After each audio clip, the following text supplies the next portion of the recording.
Bonjour mesdames et messieurs, bienvenue dans ce flash d'information.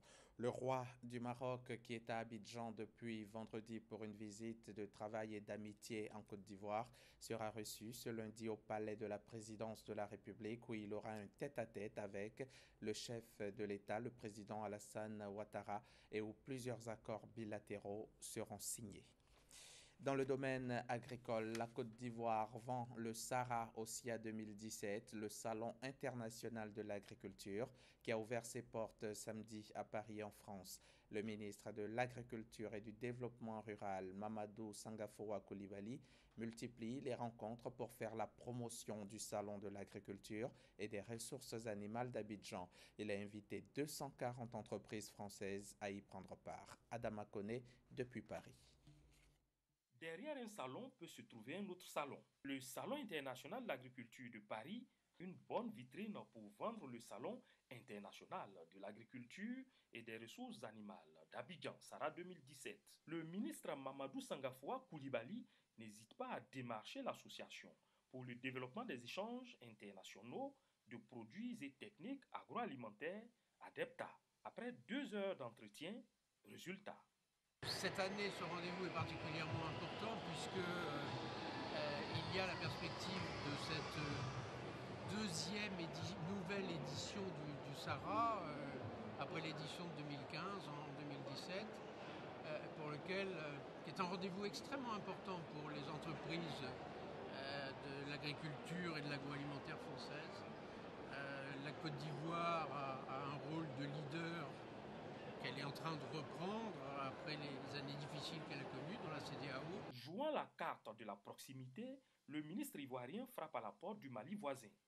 Un voisinage d'ailleurs partagé dans la disposition des stands à Paris.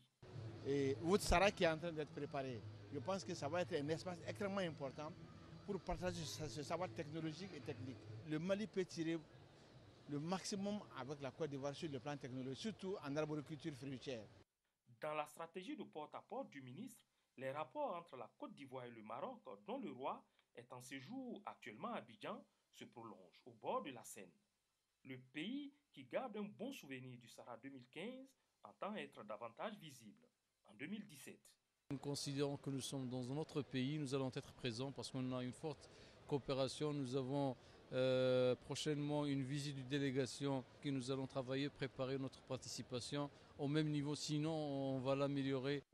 À Paris, le ministre Mamadou Sangafoua Coulibaly est bien conscient du caractère de rendez-vous du donner et du recevoir. Ce que nous mettons ici sur la table, c'est de montrer le savoir-faire de nos producteurs. Nous sommes venus aussi avec notre grand groupe agro-industriel SIFCA, faire la preuve qu'on peut produire de l'huile de palme sans causer de dommages à l'environnement.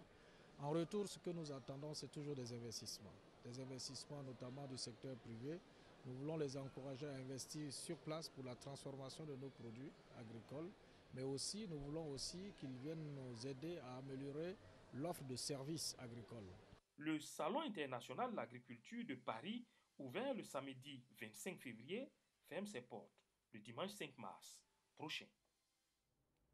Après Paris, direction Genève en Suisse, où s'ouvre ce lundi la 34e session ordinaire du Conseil des droits de l'homme des Nations Unies. La Côte d'Ivoire participe à cette session centrée sur l'examen de plus d'une centaine de rapports sur les droits de l'homme dans 45 pays. La délégation ivoirienne est conduite par le ministre des Affaires étrangères, Marcel Montano.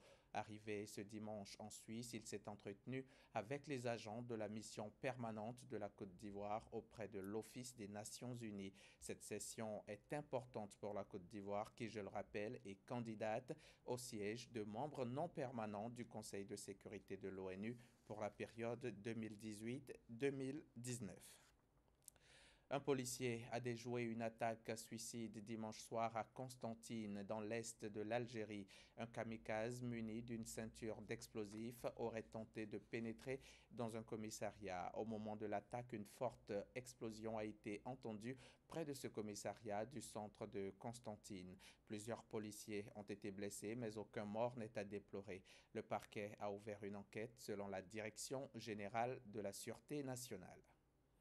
Fin de ce flash, on se retrouve à 13h.